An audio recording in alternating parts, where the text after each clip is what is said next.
2 दिन का समय है, 2 दिन में तो बहुत ज़्यादा कुछ नहीं हो सकता है, लेकिन इतना हो सकता है कि जो चीज़ छूट गया है उसको देख ले और साथ ही साथ करंट अफ़ेयर्स, स्पीडी का करंट अफ़ेयर्स, उसको पागलपन जैसा यानी एकदम लव लेटर जैसा पढ़े आपको 1 साल का करंट अफ़ेयर्स। सेंटर पर 1 दिन पहले जाएँ या अपने जहाँ सेंटर पड़ा है वहाँ 1 दिन पहले जाएँ, सेंटर पे 1 घंटा पहले पहुँचे, किसी भी तरह का नाखून का, ब्लेड का, व्हाइटनर का प्रयोग नहीं करना है। ओएमआर शीट को इस तरह भरना है कि उसमें एक पर रत्ती मात्र भी गलती नहीं हो। नए छात्र को क्या कहेंगे जो पहली बार दे रहे थे? नए छात्र को दे रहे हैं कि घबराइए मत, पहली बार में आईएएस भी लोग बनता है, आईपीएस भी बनता है, पहली बार में मेडिकल भी निकालता है, तो पहली बार में आप दरोगा भी निकालिए। निश्चित रूप से कम उम्र है, पहली बार में दरोगा निकालिएगा तो अगर कुछ नहीं भी कीजिएगा गारंटी तब वो आपको डीएसपी जल्दी बन जाएगा। घबराइएगा मत। किस सब्जेक्ट को ज़्यादा से ज़्यादा अभी पढ़े ताकि उससे जो है जो सवाल आते हैं वो टच कर सके? अभी तो केवल और केवल करंट अफेयर्स पढ़ें और मन करे तो 1-2 सेट मार लें और करंट अफेयर्स जम के पढ़ें क्योंकि बाकी जो पढ़ना था आपने पढ़ लिया है। 1275 दरोगा की परीक्षा होने वाली है। ऐसे में दरोगा गुरु रहमान हमारे साथ हैं और उस पर बात करेंगे, खास करके जिस तरह से एग्जाम है नए छात्र उसके लिए, और अब समय भी कम रह गया तो इसको लेकर के क्या कुछ कहते हैं। सीधे जुड़ते हैं सर से। क्या कहेंगे सर, जिस तरह से एग्जाम है 17 तारीख को, अब समय कम है उन छात्रों को? देखिए, सबसे पहले तो मैं बता दूं उन तमाम छात्रों को जो सब इंस्पेक्टर परीक्षा दे रहे हैं 1275 सीट के लिए कि जो उन्होंने पढ़ा था पढ़ लिया। वैकेंसी निकलने के पहले से पढ़ रहे हैं और वैकेंसी निकलने के बाद भी इन लोगों ने पढ़ा। History, geography, polity, economy, physics, chemistry, biology जो इन लोगों ने पढ़ा था पढ़ लिया। अब 2 दिन का समय है, 2 दिन में तो बहुत ज़्यादा कुछ नहीं हो सकता है, लेकिन इतना हो सकता है कि जो चीज़ छूट गया है उसको देख ले और साथ ही साथ करंट अफ़ेयर्स, स्पीडी का करंट अफ़ेयर्स, उसको पागलपन जैसा यानी एकदम लव लेटर जैसा पढ़े आपको 1 साल का करंट अफ़ेयर्स। और दूसरी बात कि मैंने भी अपने चैनल पर मैराथन कराया, हर चीज़ का करंट का मैराथन कराया है, हिस्ट्री कराया है, बायोलॉजी कराया है, उसको देख लें और याद रखेंगे कि सेंटर पर 1 दिन पहले जाएँ या अपने जहाँ सेंटर पड़ा है वहाँ 1 दिन पहले जाएँ, सेंटर पे 1 घंटा पहले पहुँचे, किसी भी तरह का नाखून का, ब्लेड का, व्हाइटनर का प्रयोग नहीं करना है।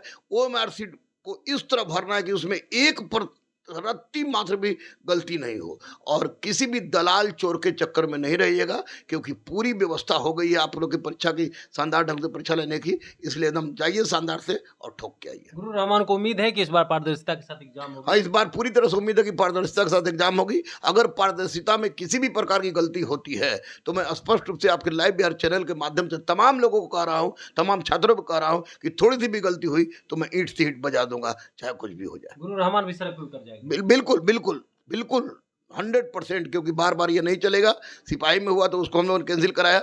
बीपीएससी के माननीय अतुल प्रसाद सर ने पूरी तरह सुधार दिया और जब दरोगा में जो कि मूल रीढ़ होते हैं समाज के, अगर उसमें गुंडागर्दी होगी तो वैसी परिस्थिति में हम कतई बर्दाश्त नहीं करने जा रहे हैं और बच्चों से भी कतई बर्दाश्त नहीं करने देने की बात कहेंगे। अहिंसात्मक आंदोलन ही चलेगा लेकिन उस समय तक चलेगा जब तक सुधार नहीं हो जाए। नए छात्र को क्या कहेंगे जो पहली बार दे रहे थे? नए छात्र को दे रहे हैं कि घबराइए मत, पहली बार में आईएएस भी लोग बनता है, आईपीएस भी बनता है, पहली बार में मेडिकल भी निकालता है, तो पहली बार में आप दरोगा भी निकालिए। निश्चित रूप से कम उम्र है, पहली बार में दरोगा निकालिएगा तो अगर कुछ नहीं भी कीजिएगा गारंटी तब वो आपको डीएसपी जल्दी बन जाएगा। घबराइएगा मत।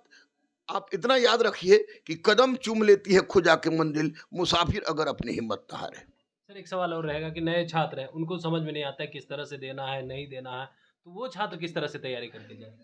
वो छात्र तो सबसे पहली बात कि आप एडमिट कार्ड ले लीजिएगा, अद्यतन फोटो रखिएगा और साथ ही साथ अद्यतन फोटो के साथ साथ आप आधार कार्ड रख लीजिएगा। कोई भी ब्लेड, व्हाइटनर या अन्य चीज इस तरह का किसी भी चीज का आपको प्रयोग नहीं करना है और आप 1 घंटा पहले सेंटर पर पहुंच जाइएगा। मोटरसाइकिल से कोई नहीं जाएगा, ठंडी का मौसम है और 1 दिन पहले अपने उस जगह पर चलिए जहां आपको सेंटर गया है। नए पुराने में कोई अंतर नहीं होता, आपने पढ़ा है तो रिजल्ट श्योर होगी। किस सब्जेक्ट को ज़्यादा से ज़्यादा अभी पढ़े ताकि उससे जो है जो सवाल आते हैं वो टच कर सके? अभी तो केवल और केवल करंट अफेयर्स पढ़ें और मन करे तो 1-2 सेट मार लें और करंट अफेयर्स जम के पढ़ें क्योंकि बाकी जो पढ़ना था आपने पढ़ लिया है। नज़दीक आते ही छात्र परेशान हो जाते हैं, एग्जाम का समय नज़दीक आता है तो दिन रात जगने लगते हैं, उस छात्रों को क्या कहेंगे? तो बिल्कुल परेशानी होना स्वाभाविक है। कोई ऑपरेशन थिएटर में जाए उसको डर ना लगे, कोई परीक्षा देने जा रहा है परेशान ना हो तो निश्चित रूप से गलत बात है। परेशान तो हो ही रहे हैं, परेशान होना भी चाहिए। आप लोग से ज़्यादा हम लोग परेशान हैं, लेकिन इतना याद रखिएगा कि आपकी सफलता आपका इंतजार कर रही है। बिल्कुल मत घबराइए क्योंकि घबराहट आपको बीपीए राजगीर का रास्ता दिखाएगी। चलिए, तो आप सुन रहे थे, हमारे साथ थे गुरु रहमान। क्या कुछ कहना था, क्योंकि जो 17 दिसंबर को एग्जाम होने वाली है उसको लेकर के जो नए छात्र दे रहे हैं उन छात्रों को भी कहा है कि ध्यान रखें, परेशान नहीं हो, जो आ रहा है उसको भी पढ़ें और जो अब तक नहीं पढ़ा है उस पर ज़्यादा ध्यान देने की जरूरत नहीं है। खास करके करेंट अफेयर पढ़ना बेहद ही जरूरी है। ऐसे में सवाल ज़्यादा करेंट अफेयर के रहते हैं तो उस पर विशेष ध्यान देने की ज़रूरत है। और ठंड का मौसम है, बाइक से आप कतई भी सफ़र ना करें, एग्जाम सेंटर पे समय से पहले चले जाएं। और अगर दरोगा बहाली पारदर्शिता के साथ एग्जाम नहीं हुई तो तमाम छात्रों के साथ अहिंसात्मक रूप से सड़कों पे उतर करके प्रदर्शन भी करने के लिए तैयार हैं। Kamlesh Kumar, live Bihar, Patna. Live Bihar YouTube पर सब्सक्राइब और फेसबुक पर लाइक जरूर करें।